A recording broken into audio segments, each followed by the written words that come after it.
So I was reading the recent Pitchfork review of the new Fleet Foxes album, and in the context of discussing how much the music world has changed since they last released an album, Ian Cohen says that Father John Misty has eclipsed Fleet Foxes in the public eye. This statement piqued my interest because it unintentionally provides insight into an issue within the music world that I've been thinking about for quite a while: popularity versus relevance.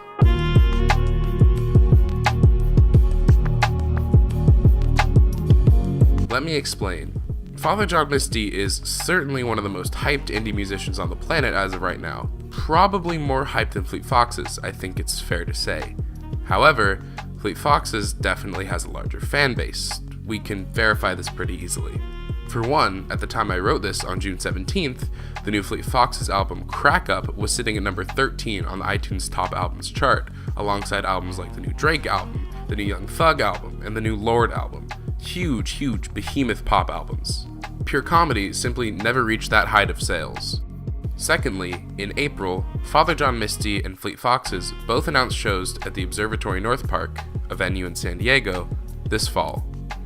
The shows were within a couple of weeks of one another, they were announced on the same day, and ticket on sale time was the same for both shows, 10 a.m. Pacific time on Friday, April 7th.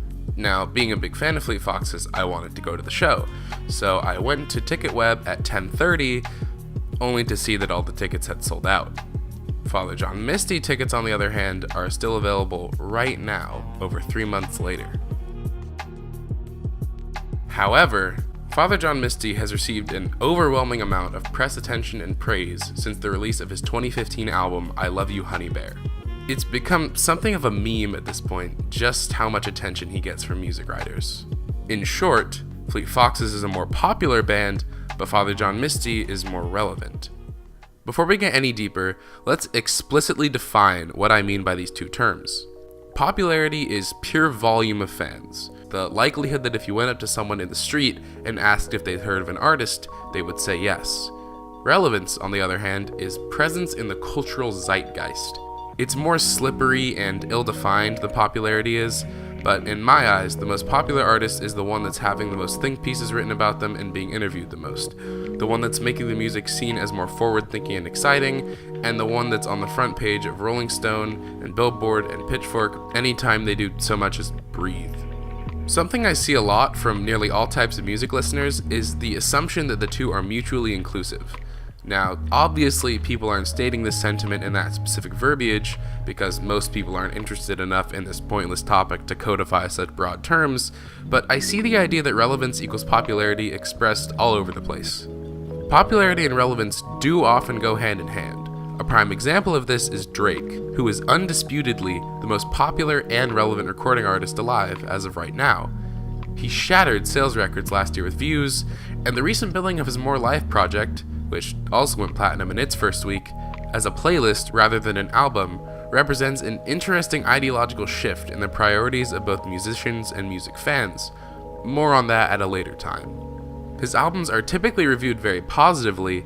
He gets insane amounts of news coverage from publications all across the mainstream to indie spectrum, and nearly everyone enjoys at least one Drake song.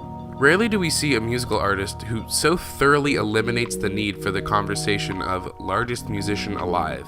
Hell, he's so inescapable at this point that he's irreversibly altered the English language several times, adding new terminology to the cultural vernacular on a whim. If you want another example of popularity and relevance aligning, Kendrick Lamar's last 3 albums have found incredible critical acclaim and hype, and he does more numbers than just about anyone. Except, well, Drake.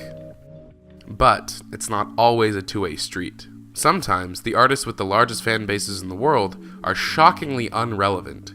Sure, they'll top charts and sell out large arenas across the world without batting an eyelash, but when's the last time you heard any news about Shakira, or John Mayer, or, for an especially egregious example, Nickelback? These are all household names with decade-defining songs under their respective belts. But I'm guessing that a lot of you didn't know that all 3 of them released albums in the past 4 months. Their fan bases are very large and dependable, but very few people are waiting with bated breath for their new music. They're all very popular, but none of them are even remotely relevant. And of course, there's a plethora of very well-regarded, in-demand indie artists that the great majority of the population has never and will never hear of. Does the name Angel Olsen mean anything to you? The probable answer is no. The majority of you currently watching this video would likely have never heard her name, because she isn't very popular outside the realm of independent music. However, within the indie sphere, she's a critical and fan darling. If any of your ears perked when you heard her name, but you couldn't quite place who she was, that's probably because her latest album, My Woman, was featured on a great many year-end album lists from large publications. My Woman was one of the most critically lauded releases of last year, and Olsen is often positioned as one of the most exciting new artists carving out a niche in singer-songwriter music and indie rock. Angel Olsen is very relevant, but not very popular. The frequent discrepancy between relevance and popularity is caused by a variety of factors, but I want to focus here on the one that's most interesting to me. That factor being that the age of an artist or genre's fans largely contributes to its level of relevancy. Let's talk about music consumption demographics. I think it's fair to say that music streaming services are used mostly by people under 30. Generally speaking, young people are usually the early adopters of new technology, hardware and software alike. Having grown up in an age where innovation is as certain as death and taxes, millennials are much more receptive to change, at least on a technological level. Streaming services are a no-brainer to most young people because they largely eliminate the inconvenience of music taking up space on ever-shrinking smartphone hard drives, and the price efficiency is kind of ridiculous. Why pay $11 for the new Lorde album when you can pay $10 and listen to as many new albums as you want for an entire month? It's pretty tantalizing. In stark contrast, the other half of the population has barely discovered music streaming services as a concept, let alone widely used them. Streaming all your music from the cloud for a flat monthly rate, rather than buying and downloading MP3s onto your hard drive, is an uncertain and nerve-inducing prospect for middle-aged and elderly people, for many of whom the transition from physical to digital formats was already perplexing enough. It's another step away from the perceived security and stability of tangible music formats like records and CDs.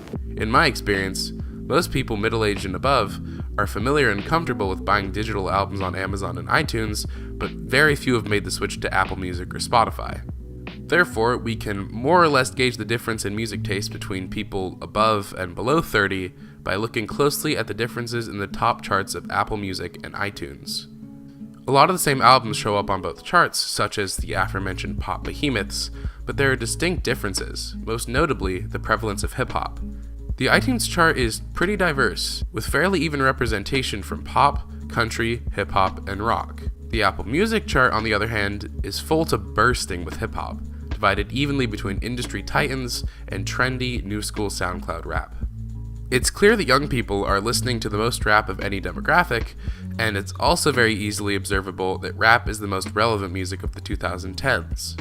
It permeates contemporary culture and media in a way that no other genre could even dream of, and this decade has seen multiple huge revolutions and new exciting trends within the genre. Well, exciting depending on who you ask. For so long, I'm glad they succeeded, man. Hey man, you guys are nominated tonight. Have a good show.